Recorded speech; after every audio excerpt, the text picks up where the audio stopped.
Good evening.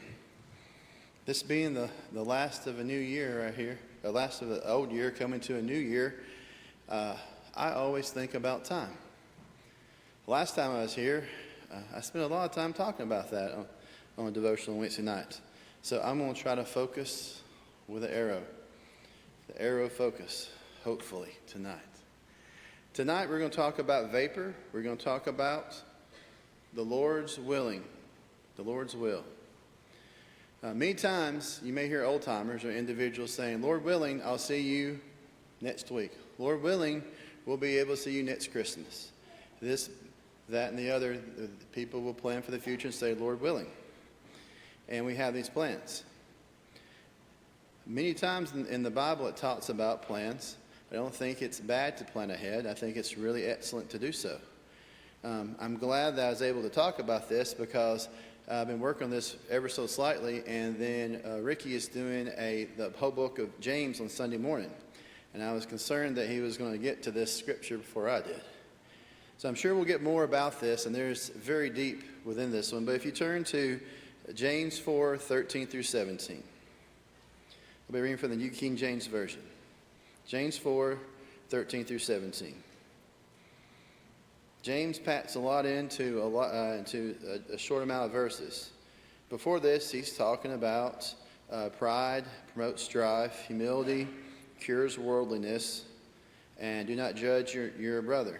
And slides right after this, talking about rich oppressors will be judged, and be patient and persevere. So this is sandwiched between all of this. Starting in 13, we'll go down to 17. Come now, you who say, today or tomorrow we will go to such and such a city, spend a year there, buy and sell, and make a profit. Whereas you do not know what will happen tomorrow. For what is your life? It is even a vapor that appears for a little time and then vanishes away. Instead, you ought to say, if the Lord wills, we shall live and do this or that. But no, now you boast in your arrogance. All such boasting is evil. Therefore, to him who knows to do good and does not do it, to him it is sin. We can talk about and continue on with this right there with many facets of this scripture.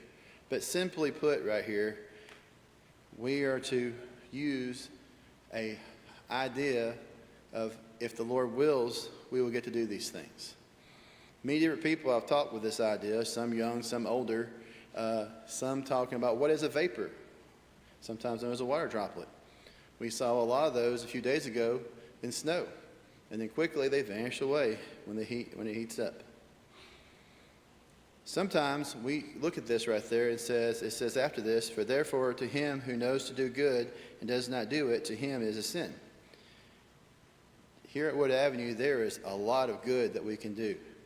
I really appreciate the leadership, the elders, and the leadership, how they organize rotations, allowing everyone that wants to be active, and to develop their talents. It is a blessing to train the younger men to be able to do certain things, and it's blessings to train younger women to do the things that they need to do. It is truly amazing how our youth has developed. It's also amazing how we've developed over the years. We don't get this way over a short amount of time. I always like to use myself as an example right there. At one time in my life, as Vance Sutton always says, I was small. I'm not that way anymore. I have added many layers to what I was when I was 3 and 4 years old. But there's so many ways to do well. And there's one thing that there's been so many people over the years in Marion County that when they talk about this, they added just a little bit more. And that was to finish people off for what we do. Many times we do good, but for all of us to do good, let's do it well. That means it's a continual process. As we do in our lives right there, we're always shaving off a little bit that we need to, or we're building up something that we don't. And it's amazing as you grow older. I've talked to many people from younger, old, and how you develop. Maybe you have a lot more energy when you're younger, and you use that for God.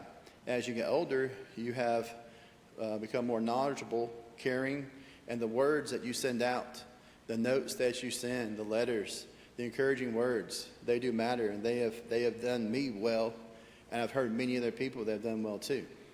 So I encourage you to keep doing the good things you're doing, to do well and to do more and do as much as you can when you can do it. As you all know, I always like to sing, I want to be a worker for the Lord. And just continually working and doing the things that we can do to become better. So as we come to a new year and come to the conclusion of this devotional right here, hopefully we can look to the new year not just as New Year's resolutions, but as ways to build our Christianity, to those that may become Christians to step up to become Christians, and those who are Christians to do more. Thank you. And if anyone's subject to the Lord's invitation, come now, together we stand and sing.